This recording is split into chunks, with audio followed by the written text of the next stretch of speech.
सो अभी अराउंड 230 हो गए हैं एंड मार्केट काइंड ऑफ ठंडा हो चुका है, इतनी ज़्यादा कुछ मूवमेंट्स नहीं आई है। बट यहाँ पे आप एक चीज़ देखो, हमारा 1,88,000 का पीएनएल चल रहा था यहाँ पे इस पॉइंट ऑफ टाइम पे, एंड वहाँ से सीधा आप देखो 217 से 230 पे, राइट सीधा हमारा पीएनएल जो था वो 1,88,000 से सीधा 55,000 हो गया। तो ऑप्शंस ट्रेडिंग में ये सारी चीज़ें भी होती है जब भी स्पाइक्स आ जाते हैं। मतलब इट मीन्स कि लेट्स से कि आपने कोई ऑप्शंस को सेल किया हुआ है और उस पे क्या होता है कि लेट्स से आपने 100 रुपए के ऊपर एक ऑप्शन सेल किया एंड आपने उस पे जैसे ही, बिकॉज आप सेल करते हो तो इसका मतलब ये कि अगर ऑप्शंस के प्रीमियम नीचे आएंगे, राइट मतलब 100 से लेट्स से 90 आएंगे तो आपको प्रॉफिट्स होंगे, एंड प्रीमियम ऊपर जाएंगे तो आपका लॉस स्टार्ट हो रहा है। ये बेसिकली सिंपल टर्मिनोलॉजी है जो मैं आपके साथ शेयर करता हूँ। अब हुआ क्या कि आपने उस पे 30 रुपए के ऊपर स्टॉप लॉस भी रखा, बट जो मार्केट का स्पाइक आया उसने आपको स्टॉप लॉस को स्किप कर दिया।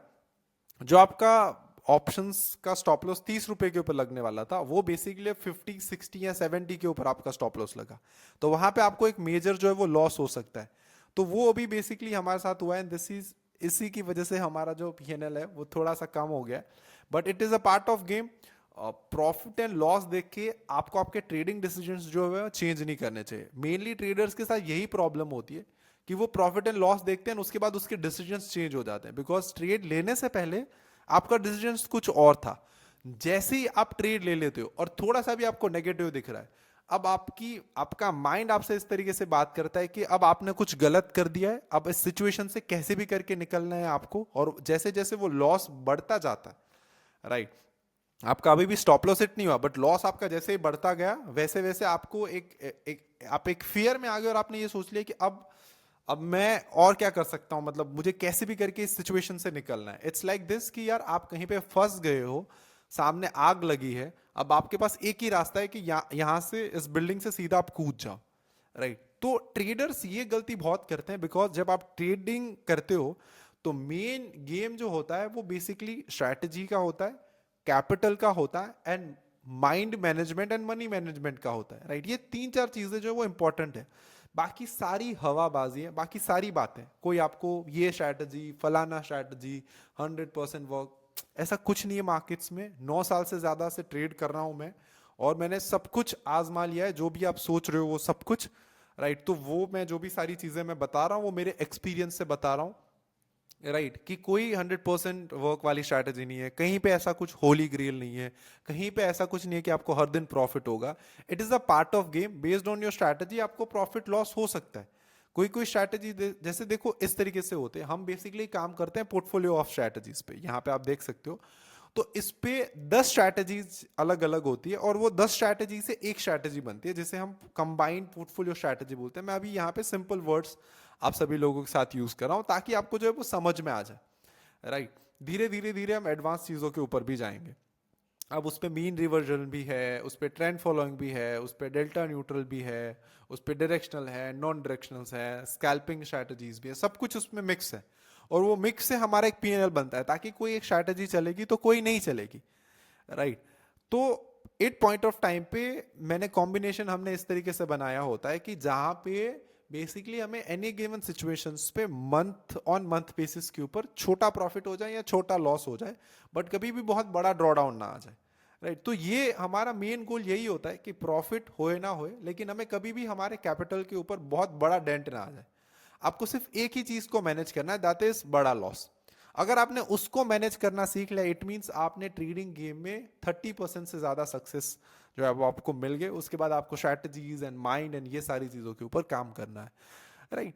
अब यहाँ पे आप अभी भी देखो तो 5,34,000 5,40,000 और मतलब 5,00,000 समथिंग पीएनएल चल रहा है एंड यहाँ पे 44 एंड 46,000 चल रहा है। आप देखोगे तो बैंक निफ्टी भी ऊपर के लेवल से जो है वो वापस से सेलिंग आई है।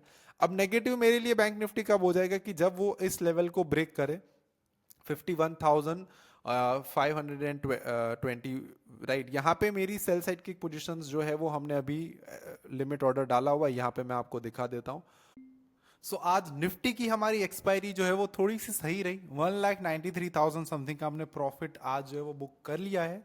लेकिन कल हमारा जो लॉस था वो 2 लाख अराउंड 31,000 या 27,000 समथिंग का था। तो आज ऑलमोस्ट हमने जो हमारा पूरा लॉस है वो रिकवर कर लिया। That is the power of your trading strategy, कि आप ऐसी ट्रेडिंग स्ट्रैटेजीज को यूज करो जो कि आपको बहुत बड़ा डेंट ना दे। ये लर्निंग से आप सभी लोगों के लिए, यहाँ पे मेरी ब्रोकरेज एंड टैक्स सारी चीजें कैलकुलेट कर सकते हो। एंड हमारे अगर बड़े अकाउंट्स की बात करें तो अभी यहाँ पे करंट अगर हम पीएनएल जो मैंने देखा था वो अराउंड 7 लाख रुपीस का लॉस था, राइट। और हमारी जो अभी करंट पोजीशन चल रही है that is on the sell side. मैं यहाँ पे आपको दिखा देता हूँ। हाँ, ये 7,80,000 समथिंग का लॉस है हमारे पास। निफ्टी में भी हमारी सेल की पोजीशन है, as well as bank Nifty में भी हमारी सेल साइड की पोजीशन रनिंग है। अब लेट्स सी कि कल मार्केट्स क्या होता है, किस तरीके से मार्केट जो है हमें हमारी पोजीशंस के ऊपर रिएक्ट करता है। उसके ऊपर आपको जो है यहाँ पे पीएनएल में फ्लक्चुएशन देख सकते हो। एंड आई होप आपको लाइव वीडियोस पसंद आ रहे होंगे। आज का मार्केट काइंड ऑफ थोड़ा सा ठंडा मार्केट था, तो इतनी ज़्यादा कोई वॉलेटिलिटी नहीं थी, जिसकी वजह से आपको इतना ज़्यादा इंटरेस्टिंग कोई चीज़ नहीं लगी होगी। एंड मैंने जैसे कि बताया था कि अब मार्केट जो है वो साइडवेज रह सकता है 1-2 दिन के बाद, जब मूवमेंट्स आती है उसके बाद। अब फ्राइडे हमें देखना है, संभलना है, बिकॉज फ्राइडे कुछ भी हो सकता है। Friday is like a very volatile day. आप पास्ट में भी कहीं पे भी देख लो कि ब्लैक फ्राइडेज होते हैं, राइट, ब्लैक मंडेज होते हैं। तो फ्राइडे मार्केट कुछ भी करता है, बिकॉज फ्राइडे उसके बाद 2 दिन का गैप आता है। तो उस 2 दिन में जो भी न्यूज आने वाली है उसकी वजह से मार्केट में अफरा तफरी हो जाती है, या फिर जो भी रिजल्ट्स आने वाले हैं उसके पहले से अगर प्रिडिक्शंस हो तो एफआईआईज और डीआईएस उसके बेसिस के ऊपर भी पोजीशंस बनाते हैं। तो फ्राइडे बेसिकली हमें संभलना होता है। आई होप आपको ये वीडियो पसंद आया होगा, ना आपने इसमें से कुछ ना कुछ चीजें जो सीखी होगी। Till then keep learning, keep growing and keep making consistent return and money from the stock market. Thank you so much for watching.